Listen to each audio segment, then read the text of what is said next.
Momen haru pertemuan ibu dan anak setelah 26 tahun terpisah. Viral di media sosial sebuah video yang memperlihatkan momen haru antara seorang ibu dan anaknya yang terpisah selama 26 tahun akibat kerusuhan Poso tahun 1998.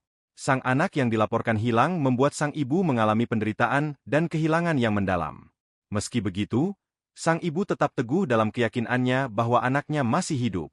Setiap hari, ia berdoa dengan penuh harapan agar suatu saat mereka bisa berkumpul kembali. Selama puluhan tahun, sang ibu menunggu dengan sabar dan tak pernah putus asa. Akhirnya, keajaiban pun terjadi. Saat keduanya dipertemukan kembali, air mata kebahagiaan mengalir deras dari mata sang ibu.